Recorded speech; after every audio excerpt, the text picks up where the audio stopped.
नमस्कार, स्वागत है आप तमाम दर्शकों का बिहार मिरर के YouTube प्लेटफॉर्म पर। मैं टार्जन आर्यन आपके साथ जुड़ा हूं बिहार के ताजा तरीन खबरों के साथ। आइए सुर्खियों में जो खबर है उसके बारे में जानते हैं और एक बार नजर डालते हैं आज के टॉप हेडलाइंस पर।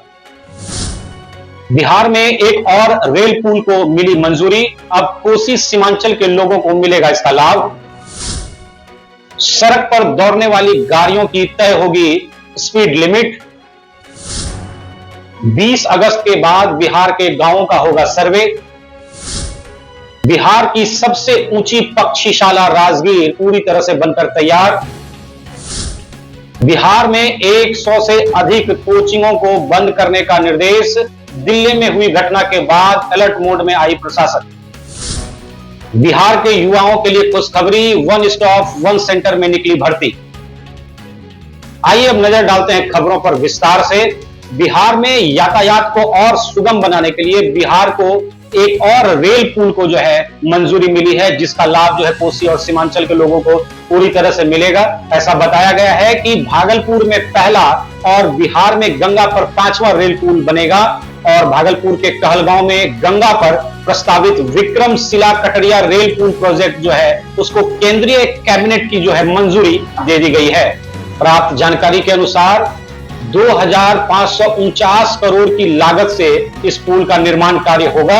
26.2 किलोमीटर की रेल लाइन पुल का इसका एक छोर जो है वो कहलगांव के विक्रमशिला, तो दूसरा छोर जो है कुर्सेला के कटरिया तक रहेगा। विशेषज्ञ बताते हैं कि इस पुल के निर्माण कार्य के बाद उत्तरी और दक्षिणी बिहार के रेल यातायात की स्थिति जो है वो और बहुत मजबूत हो जाएगी। वहीं धार्मिक नजरिए से देखा जाए तो दो प्रमुख धार्मिक स्थल तक पहुंचने में लोगों को काफी सुविधा भी होगी।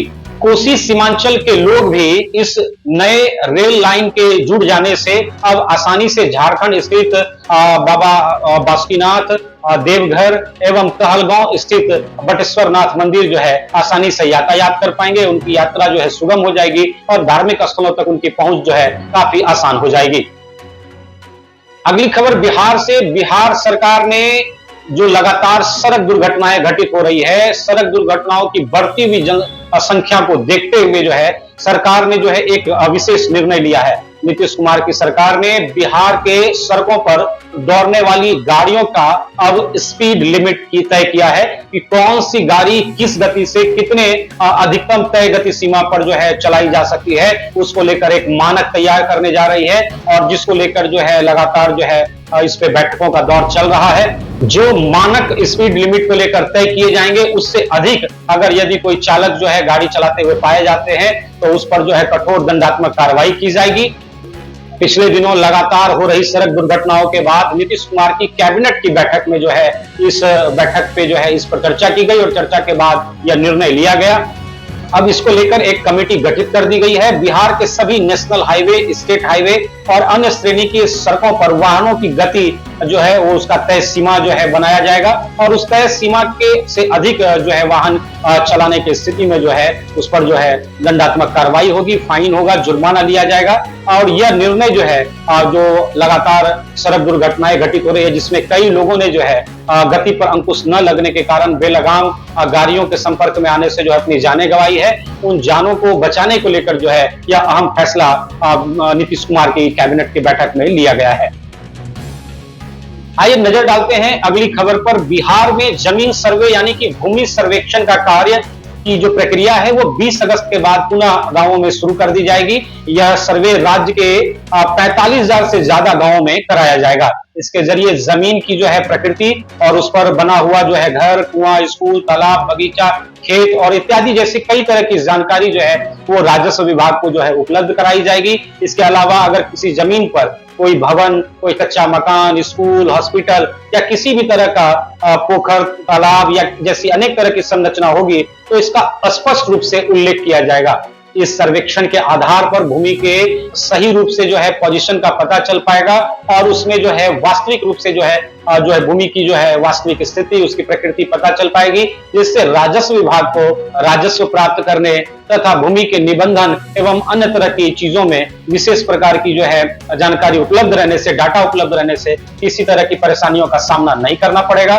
इससे यह भी दर्ज होगा कि जमीन खाली है, खेती योग्य है अथवा बंजर भूमि है, अथवा किस प्रकृति में उसका इस्तेमाल किया जा रहा है।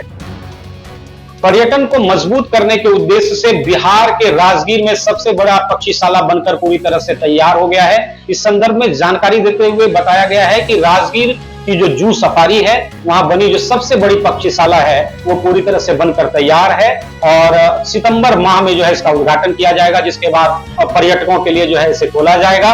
और इसके बारे में बताया गया कि इस पक्षीशाला में पक्षियों की 100 से भी अधिक प्रजातियों को रखने का लक्ष्य रखा गया है। 50 फीट की ऊंचाई के साथ आधा हेक्टेयर में जो है यह पूरा एवियरी जो है फैला हुआ है, जिसमें जो है विभिन्न प्रजातियों के जो है पक्षियों का संग्रह किया गया है और पक्षियों के घर के सामने उनके नाम, उनके जीवन शैली और उनके से जो जुड़ी विशेषताएं हैं उसको लेकर जो है पूरे विस्तार से जो है उसमें जानकारी प्रदान की गई है, होर्डिंग लगाई गई है, जिससे जो है लोग न सिर्फ उन पक्षियों के बारे में जान पाएंगे बल्कि उन पक्षियों के संसार के बारे में, उसकी जीवन शैली के बारे में और उन तमाम जानकारियों से जुड़ पाएंगे जो उनकी विशेषताएं हैं। इसको लेकर जो है पर्यटक के लिए जो है यह खास आकर्षण का केंद्र माना जा रहा है, जिसे सितंबर के बाद जो है पर्यटकों के लिए जो है इसे खोला जाएगा, जो विशेष रूप से जो है यहाँ पर जो है आकर्षण का केंद्र बनेगा।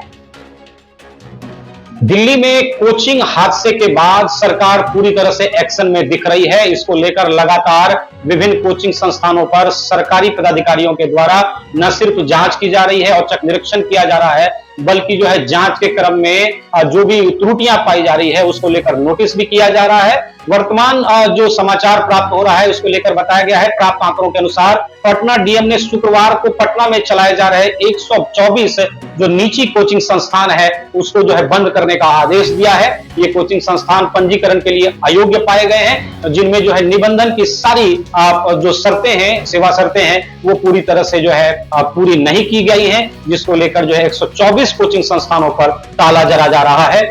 डीएम डॉक्टर चंद्रशेखर सिंह की अध्यक्षता में शुक्रवार को समाहरणालय स्थित सभागार में बिहार कोचिंग संस्थान नियंत्रण एवं विनियमन अधिनियम 2010 के तहत गठित जिला स्तरीय कोचिंग निबंधन समिति की बैठक में यह अहम निर्णय लिया गया है, यह अहम फैसला लिया गया है। साथ ही इन 124 कोचिंग संस्थानों की सूची जिला प्रशासन से संबंधित अधिकारियों को भी भेज दी गई है, जिसके बाद जो है उन कोचिंग संस्थानों पर जो है ताला जड़ा जा रहा है। वहां पर जो है बच्चों का जो है पठन पाठन अध्ययन पूरी तरह से बंद किया जाएगा और सरकार जो है दिल्ली हादसे के बाद किसी तरह की कोताही बरतने को लेकर जो है मूड में नहीं है। इसको लेकर लगातार जो इधर जो हाल फिलहाल के समय में देखा गया है कि निजी कोचिंग संस्थान फलते फूलते नजर आ रहे हैं। हर गली चौराहे पर जो है निजी कोचिंग संस्थानों के बोर्ड लगे हुए हैं। इन पर जो है इन शिक्षा माफियाओं पर जो है नियंत्रण स्थापित करने के लिए, साथ ही साथ कोचिंग के मानकों में कमी को वापस पूरा करने के लिए जो है यह अहम निर्णय सरकार के द्वारा लिया गया है। अगली खबर बिहार के युवाओं के लिए। बिहार के युवाओं के लिए खुशखबरी है कि बिहार में वन स्टॉप वन सेंटर में जो है बहुत सारी भर्ती निकाली गई है। बिहार वन स्टॉप सेंटर ने 2024 के लिए जो है नई भर्तियों की घोषणा कर दी है। बताया जाता है कि यदि आप बिहार के निवासी हैं, आप 12वीं अथवा स्नातक पास हैं, तो यह मौका आपके लिए है। इस भर्ती के तहत क्रेच वर्कर, सहायक क्रेच वर्कर के पदों पर जो है आवेदन मांगे गए हैं। इच्छुक उम्मीदवार 31 अगस्त 2024 तक जो है ऑनलाइन आवेदन कर सकते हैं और इसको लेकर जो है आवेदन के बाद जो है जो परीक्षाओं की जो तिथि है वो घोषित की जाएगी।